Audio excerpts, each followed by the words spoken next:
La sevillana plaza del museo está presidida por la escultura broncínea del ilustre pintor Bartolomé Esteban Murillo, cuya amable paleta ha alcanzado un puesto distinguido tanto para la ciudad como para la historia del arte, y precisamente arte, así en mayúsculas, es lo que se respira y se siente en este entorno, donde entre la vegetación emerge de manera imponente el Museo de Bellas Artes de Sevilla, cuya historia nos revela que gracias a la constancia y la generosidad de multitud de personas se logró reunir y conservar un gran tesoro patrimonial.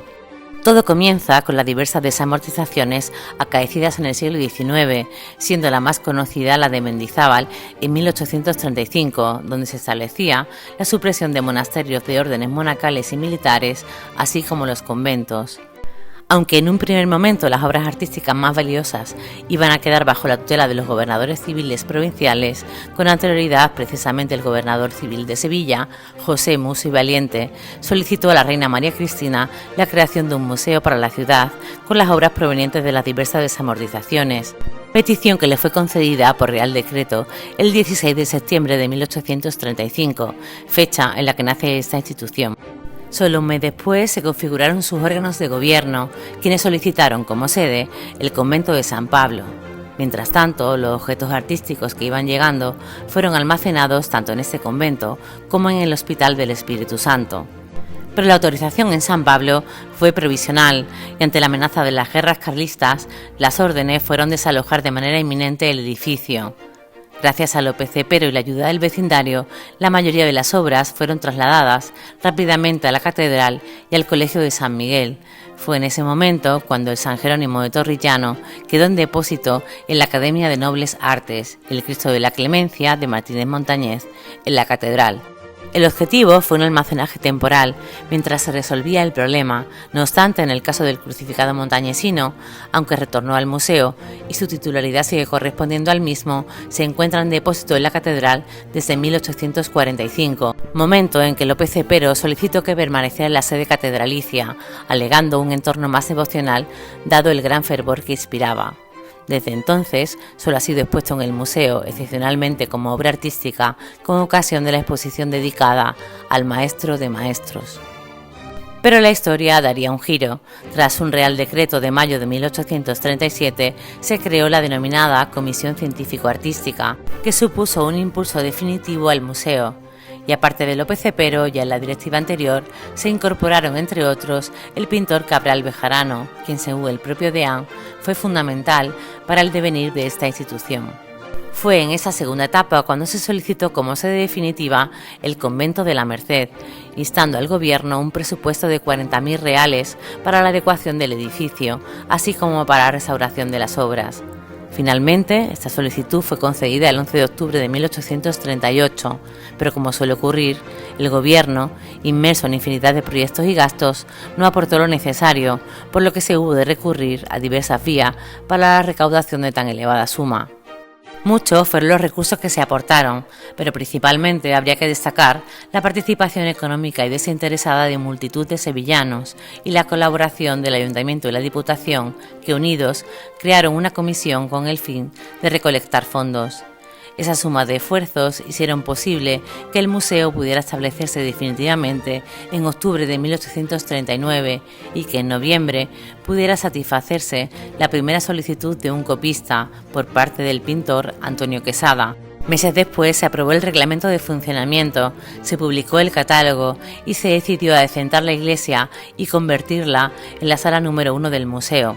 En los años siguientes se continuó con la mejora tanto del edificio como de las obras artísticas. Se solicitaron rejas, se construyeron los muros del jardín trasero y se colocó en la puerta principal la cruz de cerrajería, obra de Sebastián Conde, realizada en 1692, actualmente en la plaza de Santa Cruz. Igualmente, en la zona central de la plaza del museo se llevó a cabo un paseo público dispuesto sobre un terreno elevado y decorado con bellos bustos romanos provenientes del Palacio Arzobispal de Umbrete. Más tarde tuvieron lugar diversas restauraciones y ya en los años 40 del siglo XX se acometió una reforma importante, el traslado de la antigua portada barroca de la calle Bailén a la fachada principal, configurando así el entorno tal y como hoy lo conocemos.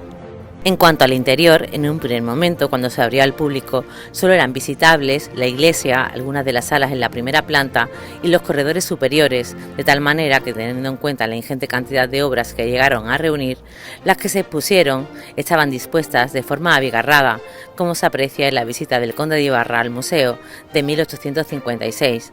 Este lienzo recoge como su autor, Francisco de Paula Escribano, en una suerte de autorretrato, le muestra a la familia Ibarra detalles de la sala primera de la institución, una zona destacada con más de 200 cuadros, que además servía como sede a la Escuela de Bellas Artes de Sevilla, un lugar perfecto para que los alumnos aprendieran de los grandes maestros a través de las copias.